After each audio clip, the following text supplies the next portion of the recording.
Welcome to a comprehensive look at May in my reading journal.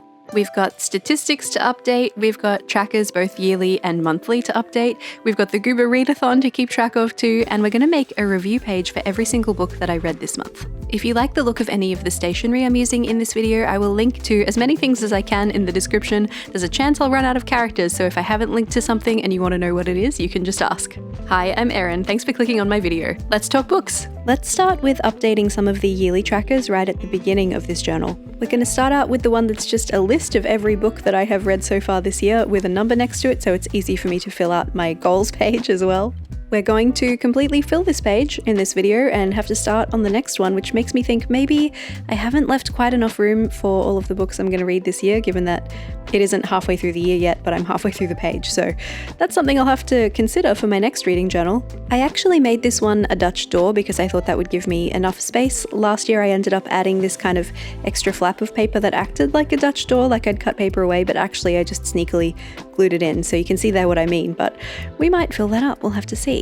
Let's fill out the goal tracker here as well. I'm going to use grey for all of the books that I have read in the month of May. That rhymes, that's convenient. At the time I was filling this out, it was the 11th of May, so this will change again towards the end of the video, but for now this is kind of just where we're up to so far for the month. I can also colour in a couple of the spaces on my series tracker because I finished one of the Bridgerton books and also one from the All Souls trilogy by Deborah Harkness. That's it so far for the yearly trackers as far as things we need to fill in, so let's head forward and start on a couple of review spreads for some books. I'd left a page blank here for The True Love Experiment by Christina Lauren, which I had started reading at the end of last month and I finished reading early in May, so that one can have its completed review spread now that I know what I want to say about the book. I was trying to match the colours on the cover by using some torn up bits of origami paper here, but they're very bold. I don't know if I necessarily like this page, but one thing I try to do with this journal is not think too hard about what I'm including in it as far as decoration, to just pick some things and try it out and play and have fun, and if it doesn't end up looking like a piece of artwork, then that's okay. I did end up reading quite a few more books this month than I did in April though, possibly just because I was driving a lot, which meant I had a lot of time to listen to audiobooks. But I was also working a lot this month, so I didn't have as much time to spend on the reading journal spreads, so I'm trying to keep every book review here pretty simple and just use a bit of paper or washi and maybe do some fun lettering for a heading and then call it a day and move on to the next one. The True Love Experiment is a rom-com book by Christina Lauren. They're an author duo and they do wonderful rom-coms, really, they never miss. This one is one of those standalone follow-up sequels to a book that they released a while ago that I read a while ago called The Soulmate Equation, which I loved. Let me tell you a bit about The True Love Experiment while we make some new Caraval rating stickers here. This book has a really fun storyline. The female main character, Fizzy, is a romance author herself, and she's been cast in a reality TV dating show, kind of like The Bachelorette, where all of the bachelors are based on the romance story male main character archetype, so like cinnamon rolls and the bad boy and stuff like that. It's very fun, but the guy she actually has sparks with is the producer of the series, so taboo, I know. Slow burn and friends to lovers are two of my favourite tropes, so this book was a really good choice for me. I enjoyed it a lot. I'm giving it a Caraval rating of an even 7. If you're not familiar with the Caraval rating system, I didn't come up with this, so I will link in the description to a video from G from the Book Roast who actually created the Caraval rating system in case you want to know more. I have a page that I refer back to in the start of my journal that tells me what each score relates to as far as a star rating, and for this one, 7 will give it a 4-star rating, which is pretty good. Let's flip over to my May dashboard spread and I can add that star rating on here so that I can see all this stuff at a glance.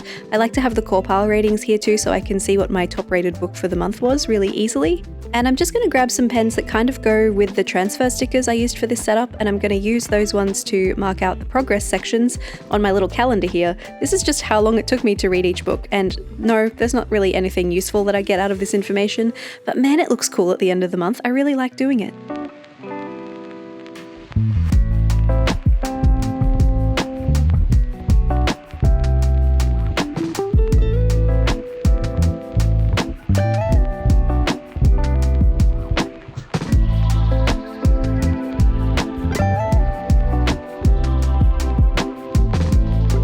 I finally finished Shadow of Night, which is the second one in the All Souls series with the vampires, and the Discovery of Witches series on TV is adapted from these books. It took me so long. It took me such a long time. I literally took part of March, all of April, and part of May to read this book. Let's flip over to the next blank page, and we're going to use this one for a review page for Shadow of Night. Again, trying to match the colours of the book cover a little bit to the page here, I'm using some Ferris Wheel Press inks, and I'm just kind of painting a little bit of a strip down the side of the page. I'm using both Stroke of Midnight and Glistening Glass here, and it looks better in person than it looks on camera, I think, because it's a little bit shimmery. I'm also copying the text from the book cover as well, just I think that looks kind of cool, so that's always fun. I enjoy copying fantasy lettering a lot. I read the first book in this series a few years ago when I was kind of just getting back into fantasy, and I feel like I liked it a lot more than I liked this one, and I don't know if that's just because I have context around some slightly less difficult, sloggy kind of fantasy books now, but I bought it in the omnibus version for ebook, so it's all the first 3 books of the series in one book, and I've had a bit of a sunk cost fallacy thing going on, I think, where I was like, well, I have to read this because I've paid for it, because I don't really do physical books, so I don't have that whole like shelf full of books I haven't read pressure. But for this one, I have the pressure. But I'm thinking for the next book, when I'm ready to tackle it, I might see if I can get it from the library on audiobook, and I just feel like that's going to make it a much quicker and less draggy experience. I'll never give you spoilers in the voiceover, and because this is book 2 of a series, I feel like it's a bit harder to talk about than maybe a book 1 would be, but the main character is a witch. She's in love with a vampire, and they travel through time to try and learn her witchy skills better. A lot of stuff happens, but a lot of it doesn't really seem to mean anything or relate to anything, so I think that's why I struggled so much. But the decorations, I've used the stickers on the side here from one of the Shakespeare tapes from the Washi tape shop, and that just felt really appropriate because Shakespeare is mentioned quite a bit in this book because it's his time that they go back to. They keep talking about the bard. If you follow the lovely Joshi Corinne, who also makes journaling content here on YouTube, then you might already know about the Goober Readathon, which was Jess's lovely community reading challenge for the month of May. Shadow of Night is my over 500 pages book that is going on the book bingo for this one, so it got me some points for the Goober Readathon, which is great. The different categories of the Corpal rating system are character, atmosphere, writing, plot, intrigue, logic, and enjoyment. So you give it a rating out of 10 for each of those. Add that up to find out what the rating is out of 70, and then divide that number by 7 to get the Corpal rating that corresponds to the star rating. So my Corpal rating for this one was 5.43, which corresponds to a 3-star rating. We'll add that onto the dashboard here so I can keep track of all that information in one place the way I like it. And then we're going to flip back to my book bracket spread. I had a little bit of this in another video recently. I did a bit of a vlog throughout April and May, and in that I printed some book covers to go specifically on this spread because the ones I was printing with my little HP sprocket, the way I normally do it, were too big for the spread that I set up. So go check out the vlog if you want to see how I sized them precisely to fit the dot grid measurements here. But for now, we're just going to remove all the old book covers, put them on my little book cover graveyard that's at the back of this journal, because sometimes the HP sprocket just prints too many of things when I don't want it to. And then we can add the new book covers that actually fit the spaces, which is very nice. At the end of every month, I work out what my highest rated book was, and it goes into this battle with the months on either side of it to work out which is ultimately my top book from the first half of the year, my top book from the second half of the year, and then what will be like the winner overall as far as rating. This was purely just an aesthetic update. I haven't added anything to it that is significant yet for the month, but let's go back to the May reading journal spreads, and we're going to set up another review spread. This one is for Romancing Mr. Bridgerton, which is incredibly topical right now because this is Colin and Penelope's book. And guess what just came out on Netflix a couple weeks ago? Yep, Colin and Penelope's first half of their season of Bridgerton. I really wanted to read this book before I watched the series because this would be my first time having any of the book context for Bridgerton before going into the TV series, and I'm glad that I did, but I'm also still convinced, I know not everybody agrees with me here, sorry Deb, but I really do like the TV series more than the books, although I do like the books, they're enjoyable, but some of the male characters in the books can be really annoying. There are a lot of really big differences between this book and the TV adaptation. I think it's still recognizable as the source material, but they have changed a lot of stuff. So I think if you kind of treat them as being different entities, that's a good way to perceive it. And I will be continuing the Bridgerton books. I just think that I'm gonna not try to associate them with the series anymore because they are so wildly different. It's just that characters have the same names. And I heard people saying that there was a clause in Julia Quinn's contract as far as optioning the rights for this, that they were going to make all of the original couples end up together, but apparently she's addressed that and said that it's a rumor, it's not actually the case at all, so it should be very interesting to see if anybody ends up with anyone that they didn't in the books.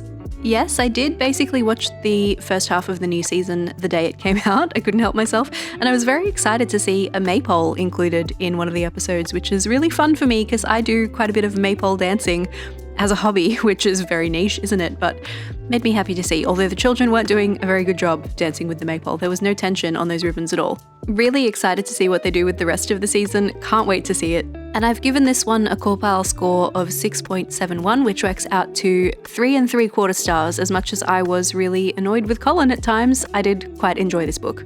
And also, I have a lot of stationery that works really well with the Bridgerton books, so it's nice that it's giving me an opportunity to use some of that stuff.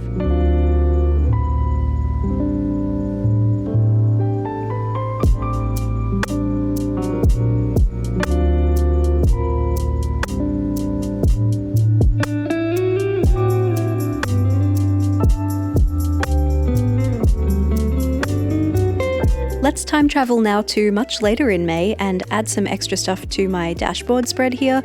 We're going to add some more progress tracking for dates that I've read books, and we're also going to add some more book covers and do this whole Goober Readathon thing together because it's really fun. I've come through with quite a few books that I've finished this month, definitely more than I read in April, but they are skewing towards ebook quite a bit more because I have been quite a bit busier than I expected to be in May.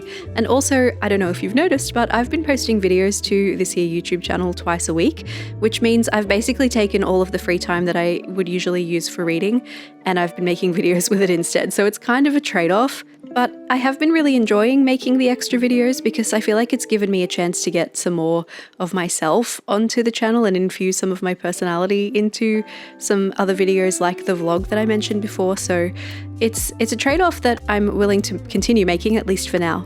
But I feel like you can really see it reflected in this progress calendar because the books that I'm taking a long time to read, like obviously Shadow of Night before because I started reading that back in March, but like Caraval I read on ebook here and that has taken me sort of a week and a half. Same with Heartless by Elsie Silver, that one's taken me about a week to read because that one was on ebook.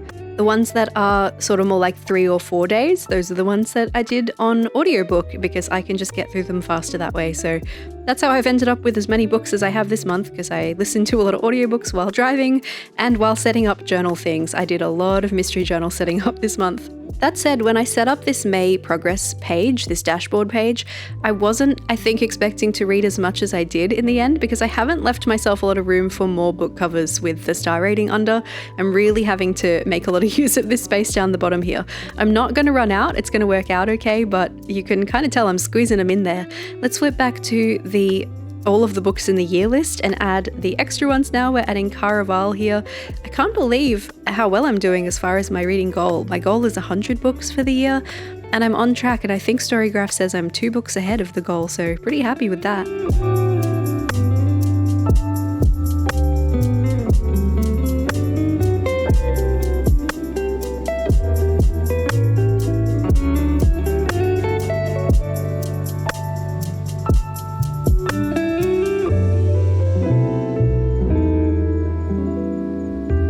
We're officially flipping the page on the books read list and moving on to the second of the spreads that I've allowed for this, so I don't know if I'm just going to have to try and write smaller or what, but anyway, let's update the goal as well because we are currently up to 43 books, so there's quite a few there that I need to colour in. You can tell I didn't kind of do a mid-month setup after that 11th of May. I didn't go through and update things again until the 29th, so plenty of catching up to do.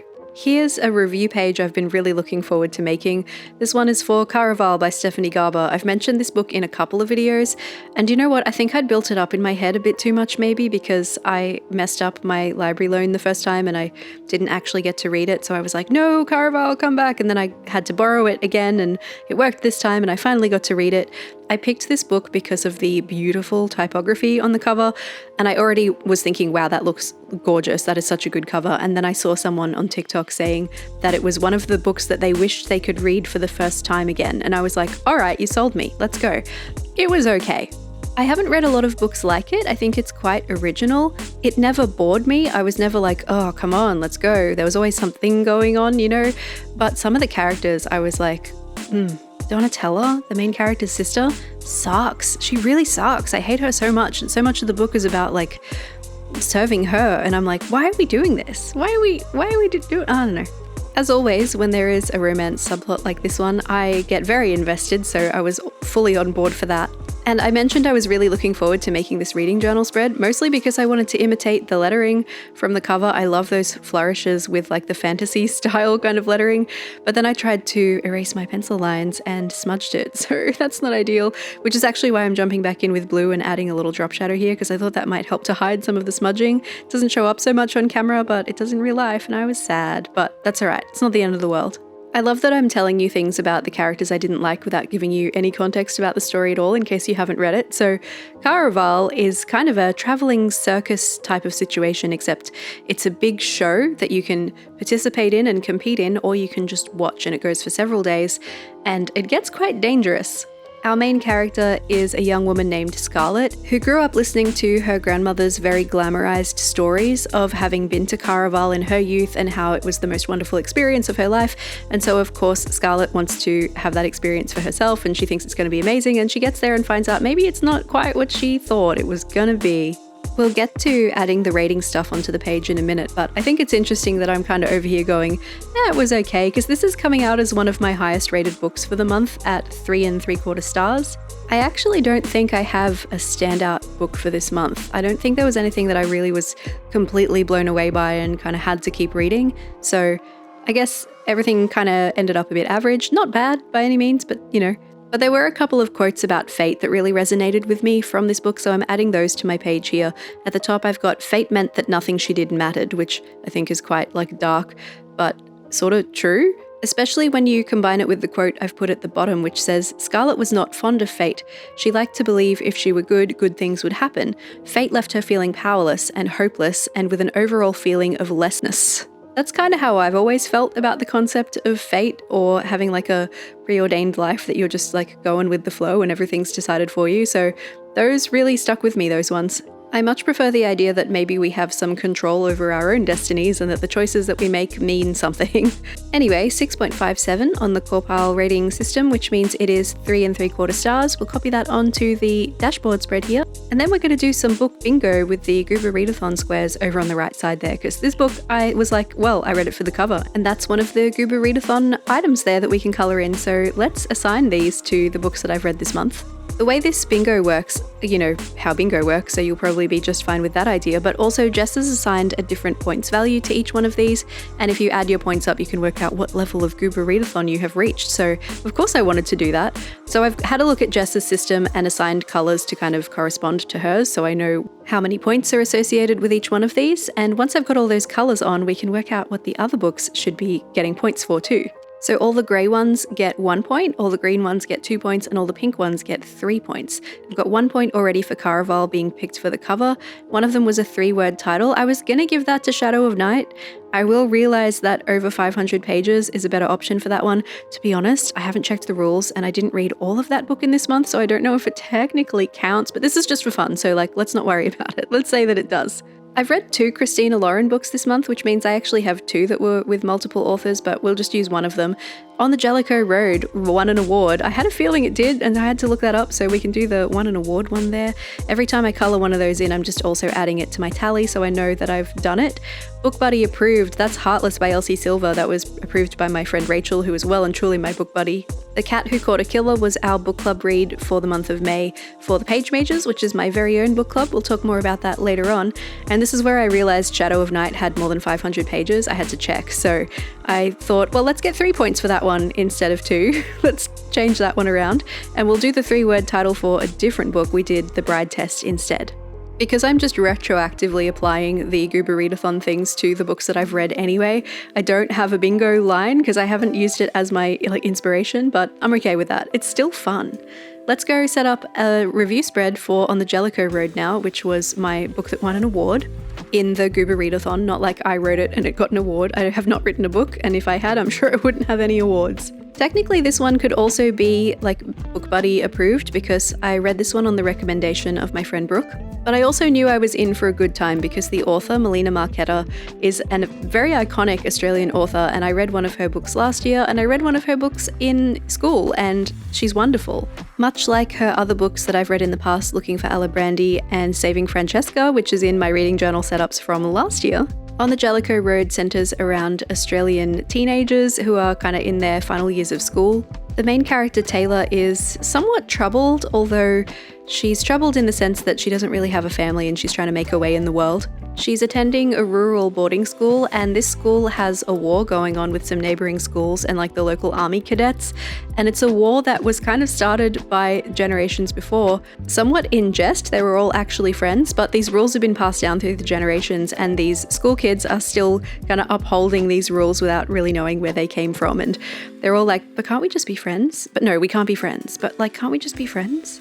At the beginning of the book, Taylor has a lot of repressed memories, and she's describing things very vaguely, where she's just talking about people in terms of the brigadier and the cadet, and you don't really know who they are.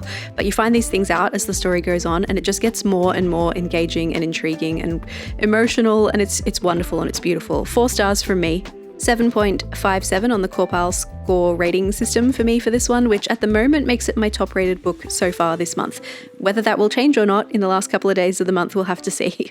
Carrying on now to the book club spread for the page majors for the month of May. This is my very own book club that I run through the channel membership program here on YouTube.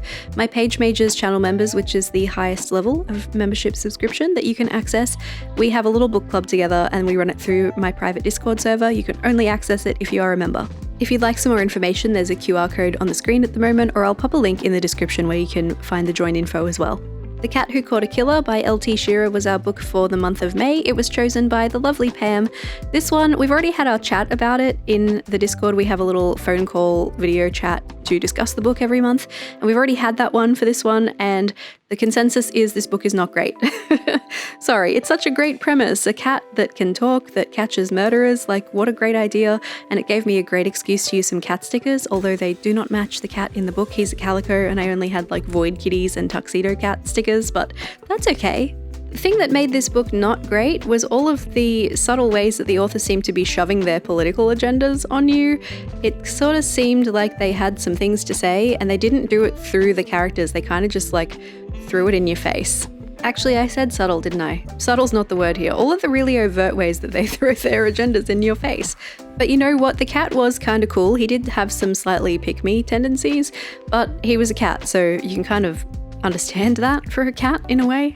A kind of dismal 3.14 on the Caraval rating system for me here, which means that this one only gets 2 stars. Sorry to Conrad the Cat Who Caught a Killer, but I will not be reading any more books from this series. I will say though, the audiobook narrator was amazing. She made the book not that difficult to finish, actually. She was delightful. If you're interested in joining us for our next book, it has already been chosen. I'll be setting up my Page Majors tracking page later on, so stick around if you want to find out what it is. But for now, we're going to do a page for Heartless by Elsie Silver. This is the second book in the Chestnut Spring series, and the very favourite of my book buddy Rachel. I didn't love it as much as her. This one has some tropes that I do not enjoy. I don't want to get spoilery about it. If you want to look up the tropes, you can, but there are some things in it that I didn't love. But I also don't think it was bad. I don't think it approached anything in a way that was icky or uncomfortable like the previous book that we just talked about. It just wasn't really my fit. But I do really like this series. I do really like this author. I am going to carry on. And actually this book got me really intrigued in the characters that they're setting up for the next one. So there's always that. However, I do absolutely love the female main character in this book. She's got a lot of moxie. She's a really fun, like, obviously fictional kind of a babe where she's willing to do some slightly chaotic things, actually very chaotic things, in the name of justice, and I love that about her. The male main character is one of the grumpy dude tropes. Usually I'm into that, but I don't know, this guy, he's just not for me. Sorry, Cade. That's just the way it is. Still an enjoyable read though. I'm still going to end up with 3 3/4 stars for this one, so that's going to be 6.86 on the Caraval rating system, so not bad at all, just not my favourite, you know? If I'm going to pick an Eaton brother, right now I'm still sticking with Rhett, the male main character from the previous book, which is called Flawless. Let's transfer this star rating and Caraval score over to the dashboard page here, and also let's go back to the series tracker because I did not colour in Heartless for this one. When I updated my series tracker last, I hadn't read it yet, so let's fix that up. We still have a couple of books to make review spreads for, but before we get into that, let's set up some pages for tracking reading for the month of June, which is just about to start. I'm going to leave pages blank for the 3 books that I'm going to still need to do reviews for, and then we're going to get into the June spreads from here. And this is kind of my plan for the theme. I'm basing everything around the Rose Nocturne PET tape from the Washi tape shop, and I'm just adding in some washi tapes that I think kind of look nice with that, and some big bold accents in the lettering with stamps. I was also just really feeling like switching up my stats page, so I'm adding some new statistics that I'm going to track month to month, at least for June, maybe after that as well. And I wanted to make it a much more graphic kind of tracking situation rather than just writing words and numbers. I wanted to do things that are a little bit more visually demonstrative. So we're doing some interesting stuff for this one. Right now we're not getting into any of the decorative things yet, we're just doing the functional parts first, but once we do get to some of the decorative stuff, it's kind of funny. It's a very similar colour scheme to my November setup in my bullet journal last year, with this pale blue and peach kind of a vibe going on, and I really like that, but also it looks completely different, which is also wild. Right at the end of this video, we'll go back to the beginning of my May pages for the reading journal, and we'll fill out my reading stats for the month of May, and you'll be able to compare the kind of boring page that is, not boring, it's just like very functional and clean and easy, to this more complicated June one. So what we're doing right now at the top of the page is the little graphic bookshelf situation. That's going to be the number of books that I complete for the month. So I'm drawing this out so it will have 12 books sitting there on the shelf. I usually get to about 11 on a really good reading month, so 12 should be plenty, but I can draw more if I need to. And I'll colour in the number of books on that shelf as corresponds to the number of books that I read in the month. And there's a little circle at the end of the shelf. I'm also just going to write the number of books in there too. Underneath that we have 3 circles. Those ones are all going to be pie charts. The page number 1 corresponds to the length of the book. The format is audiobook and ebook usually for me. And the last one is how many are from the library versus how many I paid for. The table there for star ratings is for how many books reach each star rating that I read, so that'll be not quite as precise. Also average rating for what the average is across the month. And then standout book, I'm just going to put the cover there of the one that I enjoyed the most, that got the highest rating. And of course total pages read. I get all of these stats from Storygraph. I just track my reading as I read through the month, and it spits these out for me at the end of the month, and it's great. If you want to be friends over on the Storygraph app or on Goodreads as well, I use both platforms. There are links to those in the description. We can be friends. Let's do it. Now we make it pretty, and I'm going to make the right page the cover page, so we've got the stats on the left this time, kind of the opposite to how I usually do it, but I wanted to do a Dutch door. Actually, I wanted to do waterfall tabs. I haven't done that in my reading journal ever. So we're going to be cutting away part of this front page on the right here, and then we're going to be cutting away part of the page that's under that as well, so there'll be pretty that is revealed on the pages behind in both cases. My plan was actually to cut along the edge of the flowers that I just laid down, and the Dutch door was going to have this jagged kind of irregular edge that followed the shape of the design, but I put the flowers down a little too far in, much further than I meant to, so that's not going to be possible anymore, and that's okay. We're just going to have a flat edge on the Dutch door, and that's fine too. In fact, I think it might have even worked out better. I'm using big bold lettuce stamps that I also used on the Jellicoe Road spread. Honestly, setting that up made me think, ooh, these would be really fun to use for my June pages, so that's where they came from. And I'm just doing lowercase for all of my lettering in this one because that just is a good way to keep it consistent but also sort of stylistic, you know? I'm using some light blue and some sort of peachy coloured washi tape just to add a little bit of an extra something. You can barely see the blue, it's very gentle. Likewise with the peachy beige, like they're very soft colours. There's not a lot of contrast going on here, so they're not doing a lot of visual weight carrying for the page. I'm just going to use those to accent some corners. Every time I use one, I will also use the other and make sure that they're always touching in some way. I'm also going to layer the PET tape over some of them and just add extra little details from that tape in other places too.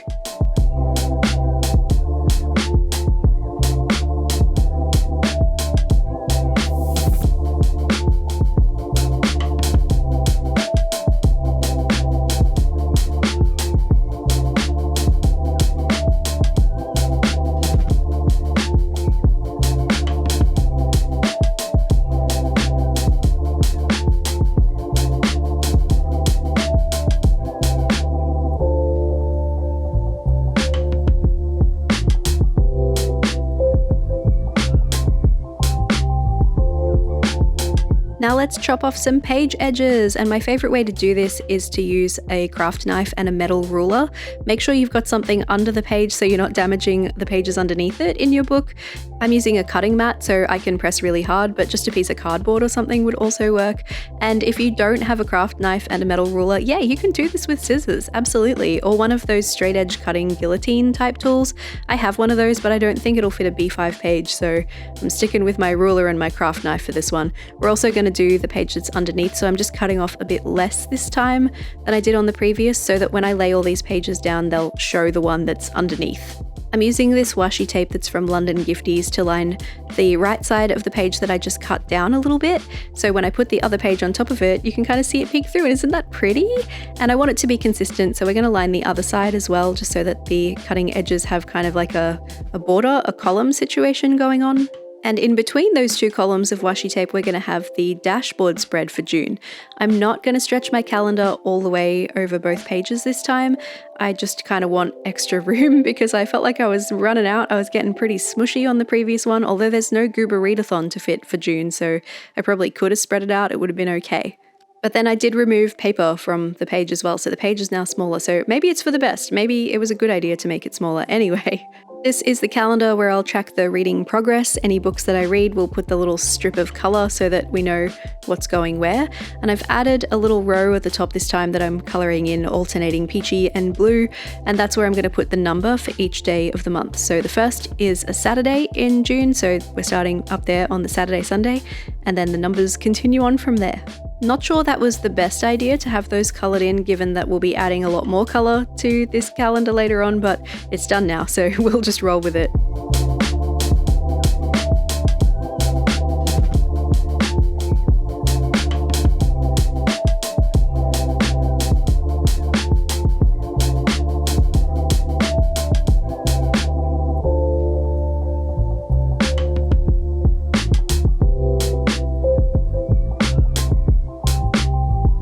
I'm going to go ahead and divide the left page here in two.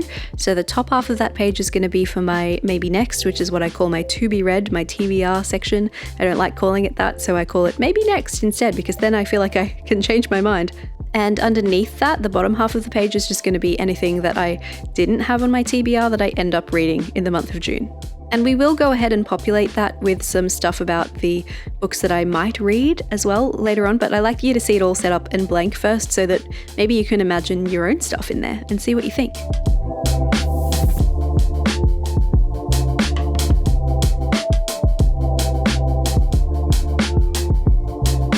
Can't stop, won't stop rounding the corners of my Dutch doors and my waterfall tabs because it makes it look so much better. It also, I think, makes the page a little stronger because then it's not accidentally getting bent and dog-eared because it's pointy. It just makes it easier to handle, you know. We need to add some pretty to the space underneath on this last spread as well. This one is going to be my book club spread for the page majors for the month of June, and we have picked our book club book already for the month of June, so if you want to get in on that action, you can join the page majors and read along with us. The book we've chosen for June is called Wolves and Daggers by Melanie Karsak, and it's actually free on Kindle, so that's pretty handy. Thanks to Jen, the page mage who chose this book for us, much appreciated. It's a Little Red Riding Hood retelling, and I'm very interested to see how it goes. I don't think I've ever really read a dedicated fairy tale retelling like this, besides maybe like bits of ACOTAR, a bit Beauty and the Beastie, so I'm really excited about it. We'll add a big book cover to this page later on as well, so that the book cover is represented here.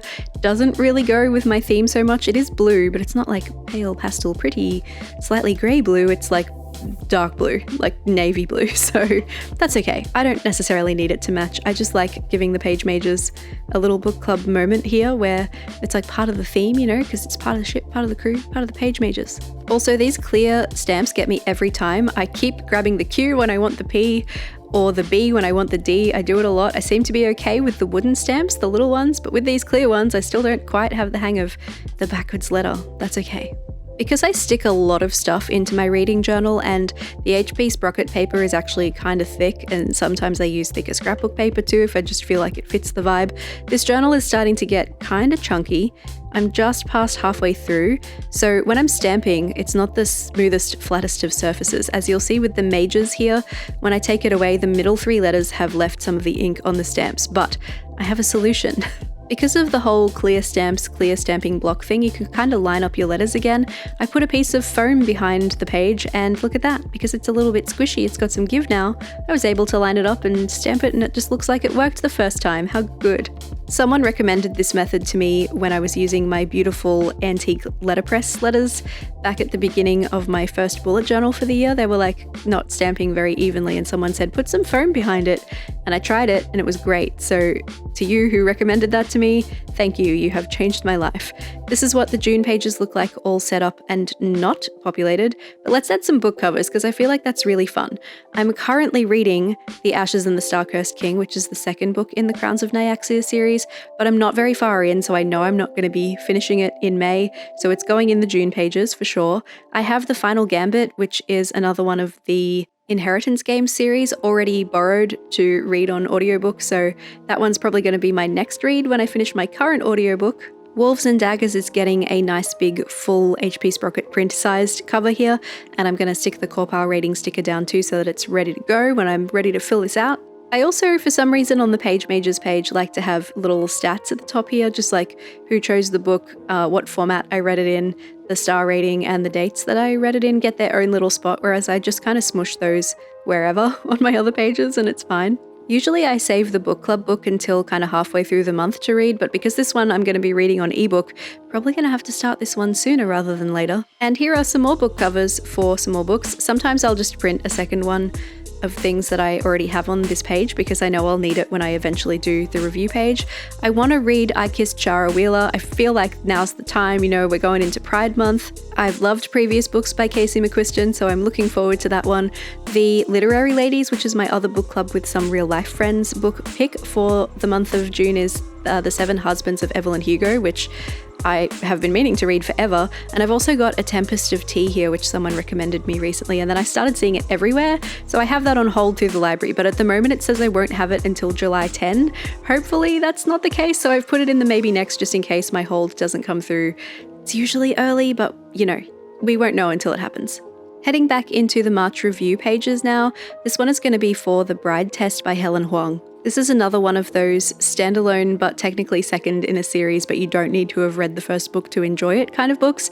I have read the first book, it's called The Kiss Quotient. I read it a few years ago and I loved it. I really, really enjoyed that one. This one I liked, but I didn't feel like I vibed with it as much. I don't know if that's because my tastes have changed and maybe matured a little bit, or if it just wasn't quite the chemistry that I was looking for. Still a great read though, I did enjoy it, just not as much as the previous book. The story of this one is that we have a female main character who is based out of Vietnam. She is quite poor, she's working as a cleaner, and this rich lady comes up to her in a bathroom and is like, I want you to date my son. I'm gonna fly you to America and I want you to win him over and marry him. And she's like, what? And it turns out her son is a super handsome, super successful man with autism. And he's actually super duper sweet, but everybody thinks he's cold and distant because he just doesn't emote the way that other people do. So big representation here for the neurodivergent community. I think that's amazing. I think his character is really well represented, and I love that he gets a point of view as well, so you can hear what he's thinking directly from him. Lots of miscommunication in this one, but not in the way of just annoying miscommunication tropes that you get in a lot of rom-coms. They're legitimate because this is something that neurodivergent people are dealing with all the time actually, so that's fair enough. I am not a neurospicy person myself, but I do really enjoy the perspective, and I feel like it helps you have some compassion when you don't understand how someone else's brain works to put yourself in their shoes, you know? Something I really loved about this book, the female main character Esme has this amazing sense of self-worth and self-respect. Every time she finds herself in a really challenging situation, she just comes at it with so much grace and intelligence, and I just love her for that. 6.43 for the Corpal score for this one, which makes it 3.5 stars. I believe there is also a third book in this series, and I will probably get to it eventually. It's just not really a priority right now.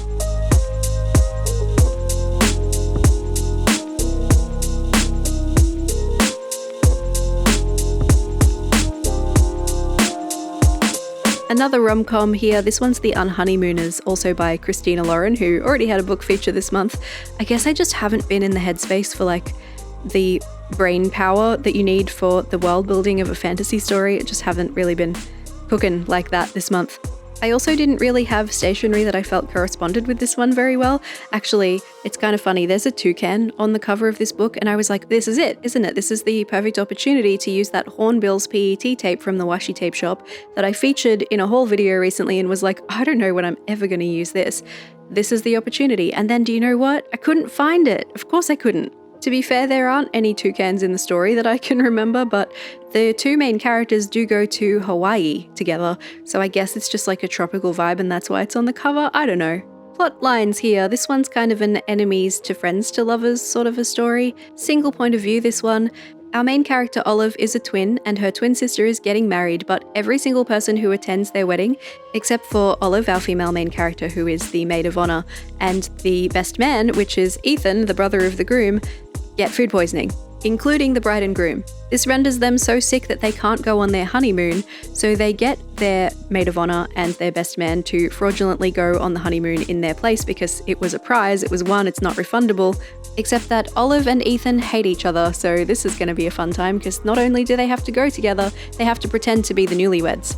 It's like fake dating stakes, but ratcheted right up to be like fake married. I really enjoyed that about it. You always go into a Christina Lauren book knowing that you're going to have a good time, you're definitely going to laugh, and you'll be happy at the end of it. So that's always a nice thing. It's like a security blanket, a Christina Lauren book. And there is a scene towards the end of the book that I won't tell you why it's satisfying because it's very important to the plot, but it is incredibly satisfying. So definitely a positive review from me. I really enjoyed this read, but it is not my number one book of the month. I'm giving this one a core pile rating of 6.86, which is a very respectable 3 3/4 stars.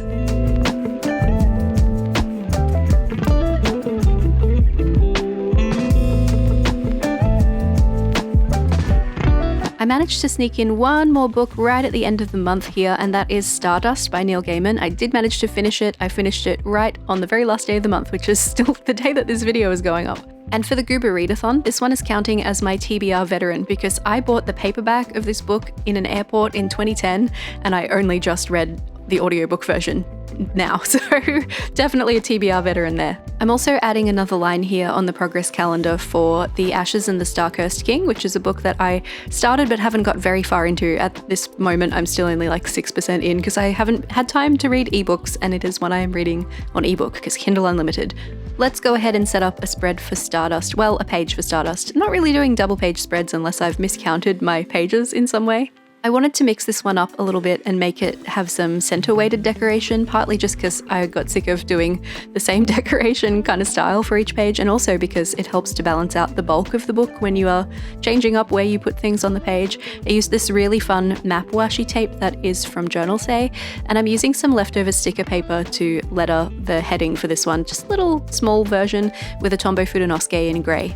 And I gotta tell you, I'm a little mad at myself for waiting so long to read this book, but the way I read it on audiobook read by Neil Gaiman, the author himself, was pretty magical, so maybe it was worth waiting for.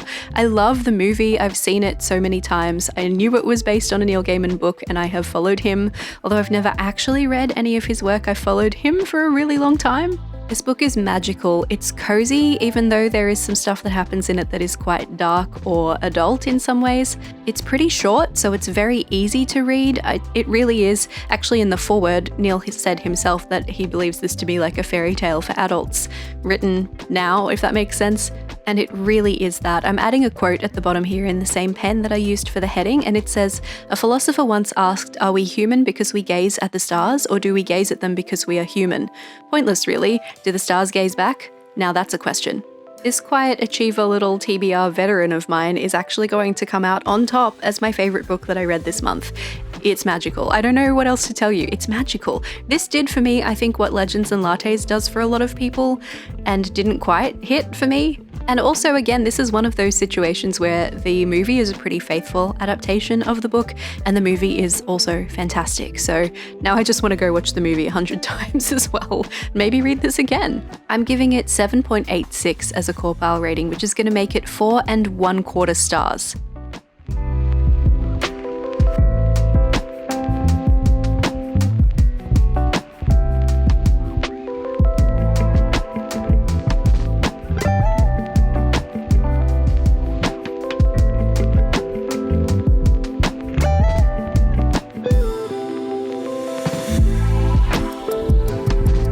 Now, because this was my top rated book for the month, Stardust is going to go into my book bracket where it's going to go up against the other books that I have named as my favorites of the month each month this year. I'm not going to go and print the cover for it. I'm going to wait until I have a few more to do it this size as well. So I'll just write the name of it there for now.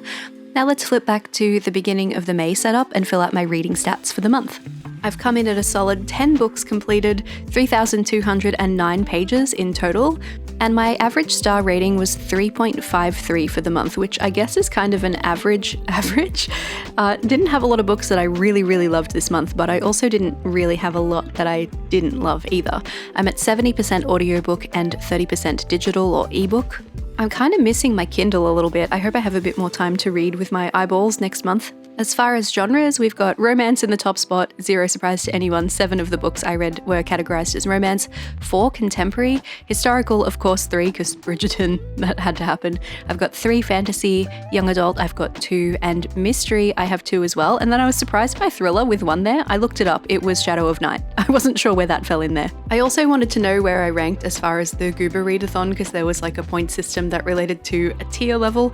I ended up with 18 points, which means, zooming in here, I am a sublime goober, but only just. And that's all the reading journal I've got for you for May, so here's a little flip through from the beginning of the May pages all the way through to the end of the June ones that I have set up for tracking. I have links in the description to my Goodreads and my Storygraph in case you want to keep an eye on what I'm reading throughout the month, and sometimes over on Instagram I talk about books there too, so feel free to follow me over there. I am at erinsmith.art. Let me know in the comments down below what your favourite read of the month was. I am very keen to find out. I get such good recommendations from you. Also, let me know what you thought of any of these books if they are books that you have also read. I tell you what, I can't wait to get into these June pages. I'm really happy with how they look.